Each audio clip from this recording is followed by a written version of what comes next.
तो नमस्ते दोस्तों, फिर से आपका स्वागत है PYQ ड्रिल्स यूट्यूब चैनल पे। आज हम देखेंगे फर्स्ट एंड सेकेंड सेमेस्टर का क्वेश्चन पेपर। जो क्वेश्चन पेपर है ये इंट्रोडक्शन टू आईटी सिस्टम का है। तो ये यहाँ पे आप देख सकते हैं सारे डिपार्टमेंट्स के नेम गिवन है, जैसे agriculture, aircraft maintenance, automobile, chemical, cement technology, ETC। ये सारे जो है ये किसी में फर्स्ट में पूछे जाते हैं, किसी सेकेंड सेमेस्टर में पूछे जाते हैं। अगर आप देखें तो ये मैकेनिकल इंजीनियरिंग में ये सेकेंड सेमेस्टर में पूछा जाता है। ये subject introduction to IT system. जो ये पेपर आप देख रहे हैं ये सेकेंड पेपर है और ये 2025 का पेपर है, ये लेटेस्ट पेपर है। तो आइए इसे देखते हैं। तो ये सीम OCBC जुलाई 2022 के अकॉर्डिंग है। जो नया सिलेबस चेंज हुआ है उसके अकॉर्डिंग ये क्वेश्चन पेपर है। तो इसमें टोटल देखेंगे attempt total 6 question. Question number 1 objective type है, is compulsory from the remaining question any 5। मतलब पहला क्वेश्चन जो है आपको ऑब्जेक्टिव टाइप है, उसको अटैम्प्ट करना ही है, वो कंपल्सरी क्वेश्चन है। और बचा हुआ 5 क्वेश्चन जो है आपको अटैम्प्ट करना है। अगर किसी तरह का आपको डाउट लगता है क्वेश्चन में, तो जो इंग्लिश में लिखा हुआ क्वेश्चन है वही सही माना जाएगा। तो सबसे पहले देखेंगे ऑब्जेक्टिव क्वेश्चन है, choose the correct answer. Mouse क्या है, इनपुट डिवाइस है या आउटपुट डिवाइस है या इनपुट एंड आउटपुट डिवाइस है या नन ऑफ द अबव। तो ये 2 मार्क्स का एक क्वेश्चन है जो ऑब्जेक्टिव जो है पूछा जाएगा। तो आपको बताना है इसका आंसर क्या होगा। तो अगर आपको इसका आंसर पता है तो कमेंट बॉक्स में ज़रूर बताइएगा फ्रेंड्स। फिर देखते हैं, देखिए आपको हिंदी में भी लिखा हुआ मिलेगा, इंग्लिश और हिंदी दोनों में लिखा हुआ है। फिर सेकेंड क्वेश्चन आते हैं, ये देखिए, ईमेल स्टैंड्स फॉर। ईमेल से क्या, ईमेल का जो फुल फॉर्म क्या होगा, इलेक्ट्रॉनिक मैन या इलेक्ट्रोमैग्नेटिक मेल या इलेक्ट्रॉनिक मेल या इंजन मेल। इसका क्या होगा, ईमेल से, ईमेल स्टैंड्स फॉर, ईमेल का फुल फॉर्म क्या है। तो यहाँ 4 ऑप्शन दिया गया है, तो कौन सा सही ऑप्शन है अगर आपको पता है तो कमेंट बॉक्स में ज़रूर बताइएगा फ्रेंड्स। फिर तीसरा ऑब्जेक्टिव क्वेश्चन देखेंगे आप, वो है speed of internet is measured in. Internet की जो स्पीड है किस में मेज़र की जाती है, गीगाहर्ट्ज में या जीबीपीएस या जीबी या DPI। तो ये तो आपको ज़रूर पता होगा फ्रेंड्स, अगर पता है तो कमेंट बॉक्स में ज़रूर बताइएगा। फिर ये देखिए बहुत आसान सा, CPU स्टैंड फॉर। CPU का फुल फॉर्म क्या होगा, सेंट्रल पावर यूनिट या सेंट्रल प्रोसेसिंग यूनिट या सेंट्रल पावर यूनाइटेड या ऑल ऑफ डीज। तो अगर इसका आपको आंसर पता है तो कमेंट बॉक्स में ज़रूर बताइएगा फ्रेंड्स। फिर क्वेश्चन देखेंगे, in internet the term www the fourth stand for. मतलब जो लास्ट का जो W है उससे उसका क्या फुल फॉर्म होगा फोर्थ वर्ड का। जैसे वर्ल्ड वाइड वेब होता है 3 वर्ड का, तो लास्ट वाला जो वर्ड है W का, उसका क्या मीनिंग होगा, वेब होगा या वॉर्म होगा या रेक या वेसेस्क। तो आपको बताना है। अगर आपको इसका आंसर पता है तो कमेंट बॉक्स में ज़रूर बताइएगा फ्रेंड्स।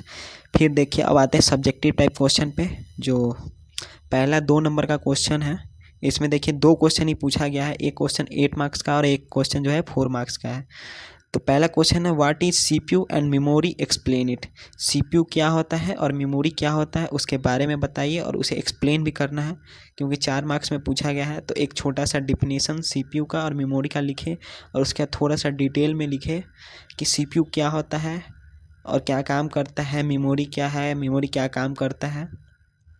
फिर नेक्स्ट क्वेश्चन देखेंगे, right steps for OS installation of window operating system. तो OS installation window operating system क्या है उसका स्टेप बाय स्टेप आपको बताना है। ये 8 मार्क्स का क्वेश्चन है। फिर देखिएगा थर्ड क्वेश्चन जो है उसमें भी 2 ही क्वेश्चन पूछा गया है। उसमें पहला क्वेश्चन है, explain storage device concepts in details. Storage device का जो कॉन्सेप्ट है उसे डिटेल में आपको एक्सप्लेन करना है, 8 मार्क्स में क्वेश्चन पूछा गया है। फिर आप तीसरा का क्वेश्चन B नंबर देखेंगे, इसमें कंपेयर करना RAM and ROM in detail. मतलब रैम और रोम को कंपेयर करना, जैसे डिफरेंस बिटवीन करते ना, रैम एंड रोम है तो यहाँ कुछ और होगा, तो ऐसे ही यहाँ डिफरेंस कंपेयर करना है, डिटेल में थोड़ा करना है। तो ये 4 मार्क्स का है। जैसे एक आप कंपेयर कर रहे हैं तो उसका एक एग्जांपल अगर आपको पता है तो ज़रूर मेंशन कर दीजिएगा। फिर ये देखिए 4th नंबर question, explain CSS and how can we make personal web page, explain it. मतलब एक्सप्लेन करना है CSS को और कैसे हम पर्सनल वेब पेज CSS के हेल्प से बना सकते हैं उसे भी एक्सप्लेन करना है। 8 मार्क्स का क्वेश्चन है।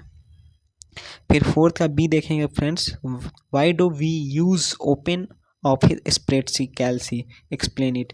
क्यों यूज़ करते हैं हम ओपन ऑफिस स्प्रेडशीट कैल्सी का, उसे भी एक्सप्लेन करना है। 4 मार्क्स का है, तो ज़रूर ये सब आप पढ़ के जाएंगे, क्योंकि कुछ क्वेश्चन जो है इसमें से रिपीटेड क्वेश्चन होते हैं। आप प्रीवियस ईयर क्वेश्चन पेपर से मिलाएंगे तो ज़रूर देखेंगे। फिर देखिए 5th नंबर जो क्वेश्चन है, explain VI editor in detail. VI editor को एक्सप्लेन करना है डिटेल में, 6 मार्क्स में पूछा गया है। फिर व्हाट इज HTML4, आप अपने सिलेबस में देखेंगे तो पहले HTML है, फिर HTML4 है। तो HTML4 क्या होता है और उसे एक्सप्लेन करना है। 6 मार्क्स का क्वेश्चन है, तो उसे भी एक्सप्लेन करेंगे। फिर 6 नंबर क्वेश्चन देखिएगा friends, what are information security based practices, explain it. Information security क्या है, बेस्ट प्रैक्टिसेस, उसे एक्सप्लेन करना है अच्छे तरीके से। फिर 6 का बी देखिएगा, explain the tool we use in information security. मतलब इंफॉर्मेशन सिक्योरिटी में कौन कौन सा टूल का यूज किया जा रहा है उसे एक्सप्लेन करना है। फिर एक 7th नंबर का क्वेश्चन देखेंगे, compare different peripheral device. Peripheral device क्या होते हैं, कितने तरह के होते हैं, उसे लिखना है और उसे कंपेयर भी करना है। फिर लास्ट 7 का बी है, how can actual learning will take place in the lab, explain it. तो ये क्वेश्चन जो है अधिकतर आप PYQ में देखे होंगे, देखिएगा आप मैच कीजिएगा तो ये क्वेश्चन पूछा जाता है। तो ये अपने से आप कुछ भी आंसर बनाकर लिखेंगे तो ज़रूर आपको मिलेगा। मतलब एक्चुअल लर्निंग क्या होता है, लैब में हम लोग क्या काम करते हैं, कैसे एक्चुअल लर्निंग करते हैं, तो आप अपने मन से भी इसका आंसर आप दे सकते हैं। इसको पढ़ने की भी ज़रूरत नहीं है आपको। तो ये क्वेश्चन तो ज़रूर देखिएगा फ्रेंड्स, इसके बारे में थोड़ा सा। और ये लास्ट क्वेश्चन है 8 का, ये what are tools we should use in class lecture. मतलब कौन सा टूल जो है हम लोग यूज करते हैं क्लास लेक्चर लेने के लिए, एक्सप्लेन इट, उसे भी एक्सप्लेन करना है। और लास्ट का है 8 का B, define open office impress in detail. तो ये भी 6 मार्क्स में पूछा गया है, तो डिफाइन करना है। पहले डिफाइन कीजिए ओपन ऑफिस इम्प्रेस क्या होता है, और उसे डिटेल में भी फिर बताना पड़ेगा आपको। तो ऐसे ही हमारे चैनल पे बने रहिए फ्रेंड्स, आपको PYQ क्वेश्चन पेपर्स का वीडियो हम अपलोड करते रहेंगे चैनल पे। ऐसे ही वीडियो देखने के लिए हमारे चैनल को लाइक कीजिए, सब्सक्राइब कीजिए और अपने दोस्तों के साथ ज़रूर कीजिए। अगर वीडियो पसंद आया तो कमेंट कीजिए। Thanks for watching PYQ drills YouTube channel. Thank you.